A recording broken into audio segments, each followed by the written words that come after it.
Europe 1. Intelligence artificielle, digitalisation, des nouveaux métiers vont bouleverser le marché de l'emploi et d'autres aussi, d'autres métiers plus anciens, comme par exemple dans la gastronomie ou dans l'artisanat, qui vont davantage se professionnaliser. Quelles sont les formations qui préparent à ces métiers d'avenir? On va tout vous raconter. Restez avec nous. Vous écoutez La France bouge avec Elisabeth Assayag, ses invités, notre coach et Fanny Rascle de la rédaction d'Europe 1. C'est l'heure d'ouvrir le dossier du jour, Elisabeth. Oui, nous sommes toujours avec notre coach Marie Sermadiras et avec Fanny Rascle de la rédaction d'Europe 1. Imaginez une école après le bac qui est une école, une sorte de lieu de rencontre, de mixité avec des profils différents mais très complémentaires. Dans cette école, on mise davantage sur le potentiel de chacun plutôt que sur des résultats froids à des concours. L'objectif, c'est de trouver un emploi qui corresponde à chacun de ses talents. Et tout ça, c'est vous qui l'avez conçu. Bonjour Virginie Calmels. Bonjour. Merci d'être en direct sur Europe 1. Vous êtes la présidente de Futurae. Vous lancez cette nouvelle école du digital, des industries créatives et des métiers de demain. Ça va se passer à Boulogne-Billancourt dans les Hauts-de-Seine pour la prochaine rentrée. Absolument. Une rentrée qui est prévue le 5 octobre prochain. Alors de quoi s'agit-il? C'est quoi Futurae? Futurae, c'est une école que nous avons créée parce qu'on s'est rendu compte qu'il y avait beaucoup de besoins des entreprises qui malheureusement n'étaient pas pourvus. Et en parallèle, vous le savez, la problématique du chômage des jeunes est très importante en France et va l'être encore peut-être plus durement après l'épisode Covid. Donc la volonté, c'est vraiment d'avoir une école qui permet de faire se rencontrer les besoins des entreprises et la formation des étudiants. Le jeu vidéo, l'animation 3D, le marketing digital, les communications et techniques audiovisuelles, tous ces métiers-là sont des métiers qui sont en tension. En fait, les entreprises ont des besoins qui sont très élevés dans ces domaines-là et ils ne trouvent pas nécessairement des jeunes formés à ces métiers de demain. Et c'est ce que Futurae va leur apporter. Et comme vous le disiez très bien en introduction, c'est une école qui mise davantage sur le potentiel et le potentiel d'avenir plutôt que les connaissances passées. Donc on demande le baccalauréat, mais un mention très bien comme un mention passable va avoir autant de chances de venir démontrer ses qualités, son potentiel, sa motivation, sa créativité. Et pouvoir réussir, et on ne laisse personne sur le bord du chemin. Parce qu'il n'existe pas actuellement des formations pour les jeux vidéo, pour les techniques audiovisuelles, pour le marketing digital ou l'animation 3D. Qu'ont-elles de particulier Il existe certaines écoles qui sont d'ailleurs peu nombreuses par rapport aux besoins et aux demandes du marché de l'emploi. Nous, on a une approche un petit peu innovante. D'abord parce qu'on met les sciences cognitives au cœur de la méthode pédagogique, considérant que le monde change très vite, évolue très vite, et que ce qu'on va donner comme technique à nos étudiants, c'est d'apprendre à apprendre, d'être en capacité sans arrêt d'être dans l'agilité et la nouvelle remise à flot de leurs connaissances en permanence. C'est aussi une école qui est totalement sourcée par les entreprises avec un enseignement qui n'est donné que par des professionnels des entreprises. Et puis c'est pas n'importe quel dirigeant. Vous avez des dirigeants de premier plan qui interviennent. Xavier Niel, notamment, Véronique Morali. Absolument, la patronne de Webedia, le patron de OnePoint, vous retrouvez les dirigeants de Google, de Quant, de YouTube, d'Ubisoft, de Quantic Dream, toutes les boîtes de jeux vidéo. Absolument, pour nos jeunes, c'est aussi pour moi une façon de développer l'égalité des chances. Moi, j'y crois beaucoup. Je crois que la vraie égalité des chances, elle est par la formation, mais aussi de permettre à ces jeunes d'accéder à un réseau de dirigeants, un réseau de magnifiques entreprises dans lesquelles ils rêvent d'être embauchés.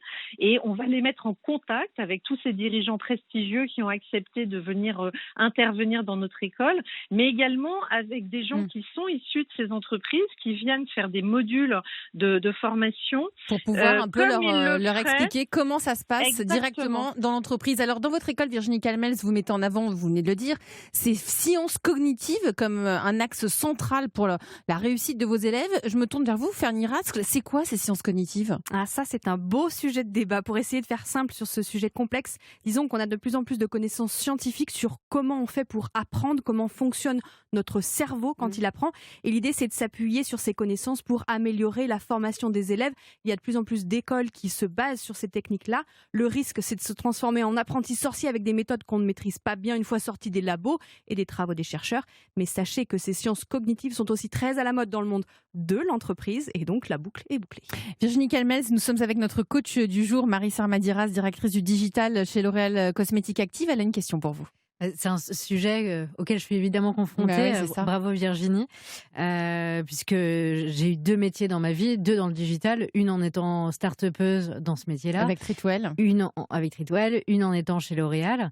Et il est vrai qu'on a beaucoup de mal à attirer des talents, que ce soit chez Treatwell, des talents opérationnels pour faire du digital opérationnel, et que ce soit chez L'Oréal, où le but est davantage de stratégiser le digital dans le monde entier. Et aujourd'hui, c'est extrêmement dur de trouver des ressources de ce type-là. Donc c'est vraiment génial que vous mettiez en place une formation beaucoup plus pratique, parce qu'en effet, les besoins sont grands sur le marché. Et ils évoluent constamment, c'est aussi ça. Et c'est pour ça que c'est important d'être en contact avec les chefs d'entreprise, mais aussi des personnes, des salariés qui ont l'expérience. Exactement, et avec des expertises qui n'ont rien à voir, parce qu'on ne peut pas être un professionnel, un expert de tout dans le digital. On peut l'être du marketing digital, on peut l'être du CRM, on peut l'être du média, mais on peut pas être expert dans tout dans le digital. Le digital, c'est comme le business, c'est une nouvelle manière de faire du business.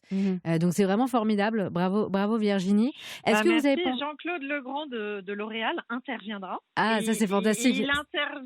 Il intervient justement parce que ce que nous avons voulu, c'est garder l'agilité et avoir ce regard des entreprises, qui est le vice-président de L'Oréal en charge des ressources humaines. En charge des ressources humaines chez L'Oréal. Et qui en fait va nous accompagner, comme beaucoup des dirigeants qu'on a cités tout à l'heure, pour sans arrêt se mettre au goût du jour, pour que vous puissiez faire évoluer la pédagogie en disant voilà, il y a 2-3 ans, on avait besoin de tel type de connaissances ou de tel type de profil, mais tout évolue tellement vite qu'on veut garder cette agilité avec un comité stratégique qui n'est composé que de ces grandes personnalités, dont Jean-Claude Legrand pour L'Oréal, parce que sur le marketing digital, évidemment, on ne pouvait pas faire sans L'Oréal. C'était une évidence pour nous et on a besoin de votre regard de technicien, parce que vous le vivez au quotidien, pour pouvoir dire voilà, aujourd'hui, des UX designers, c'est très important, ou des growth hacking managers, c'est très important. Mais demain, quel autre nouveau métier vous allez voir se développer, ne serait-ce que dans votre propre structure, et nous donner à chaque fois la capacité de nous remettre en cause et de faire évoluer notre enseignement. Virginie Calmels, ils sont engagés après la formation?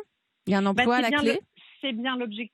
Si on fait tout ça, si on a tous ces dirigeants qui nous accompagnent, si on a tous ces intervenants professionnels, moi, mon objectif, c'est 0 chômage à la clé. D'abord parce que les formations sont directement conçues à partir des offres d'emploi des entreprises. On est parti de leurs besoins. Donc, l'objectif, c'est de dire, il y a des offres d'emploi pour toutes ces formations que nous dispensons. Et ensuite, c'est cette égalité des chances et cet accès à un réseau qui doit normalement leur permettre de ne pas connaître le chômage. Et cette égalité des chances, elle coûte combien alors, Futurae? Alors, elle coûte 7 700 € pour un bachelor, 8 500 € pour un master, ce qui est plutôt une fourchette basse. C'est une fourchette basse, même ça reste très cher, mais c'est une fourchette basse par rapport aux autres écoles. Du bachelor. C'est par an. Sachant que derrière, on offre la capacité... C'est un budget, c'est une évidence. Mais s'il y a un emploi il y a un emploi à la clé, il y a des aides aussi, il y a des prêts étudiants. C'est vrai que ce sont les prix des écoles privées aujourd'hui. Et pour les reconversions. Oui, c'est plutôt la fourchette basse des écoles privées. On fait aussi des short courses en 4 mois pour des gens qui seraient en reconversion professionnelle ou qui seraient beaucoup plus âgés, qui auraient déjà travaillé et qui considéreraient qu'ils devraient se remettre à niveau, notamment dans ces métiers du digital. Avec, vous voyez, de la formation de compétences. L'idée, c'est de leur délivrer de la compétence très pragmatique, très pratique. Ils vont cocher des cases. Ils sauront sur un CV dire on a la compétence. Donc en reconversion, Google, en reconversion, ça peut même être pris en charge par une entreprise ou par une autre chose. Entreprise. Marie a une dernière question pour vous, Virginie Calmels. Alors Virginie, comment on fait pour attirer la première promo? Ça m'a toujours fasciné d'imaginer le moment où on lance une école. On va demander à des étudiants de payer 7 000 € et quelques par an pour leur formation qui est clé. Comment on fait pour attirer cette première promotion quand on n'a pas encore des chiffres à l'appui pour dire que 95% des étudiants ont trouvé un emploi? J'ai la chance d'avoir un track record en ayant passé plus de 25 ans dans les industries créatives, en étant chef d'entreprise moi-même depuis longtemps. Du coup, ça crédibilise le projet. Pourquoi ? Parce que derrière ce projet, il y a tout un réseau de gens qui ont accepté de participer à cette aventure, qui sont des personnes qui, si vous voulez, sont tous reconnus dans leur domaine. Dans les smart modules, on a des gens qui sont extrêmement reconnus dans leur domaine, que ce soit en cybercriminalité, en enjeux sur la protection des données, en savoir-être, en sciences cognitives. On s'est entouré de gens qui sont des sommités experts dans leur domaine. dans leur domaine. Est-ce que Pôle emploi peut prendre ça aide. Est-ce que par rapport au prix, est-ce que de la scolarité, est-ce que Pôle emploi peut prendre en charge quand on est en recherche d'un emploi, une formation chez vous ? De toute façon, nous demandons une habilitation aujourd'hui. On va être labellisé comme une école, comme une entité de formation professionnelle. Et pour ça, c'est dès la première convention signée avec les entreprises que nous aurons par la directe un numéro qui fera que nous serons reconnus comme un établissement de formation professionnelle. Donc, ça ouvre plusieurs facettes de financement. On a beaucoup de jeunes qui sont très méritants, et d'ailleurs, je tiens à leur rendre hommage parce que ils viennent de milieux parfois très défavorisés, qui veulent se financer leurs études, qui vont bosser l'été pour cela, et qui veulent travailler en parallèle. Chez vous dès le 5 octobre. Ça s'appelle Futurae. Merci à vous Virginie Calmels. Vous lancez cette nouvelle école du digital, des industries créatives et des métiers de demain. Rendez-vous le 5 octobre. C'est la date à laquelle l'école va ouvrir ses portes et le campus est situé à Boulogne-Billancourt, au Vaud. Il est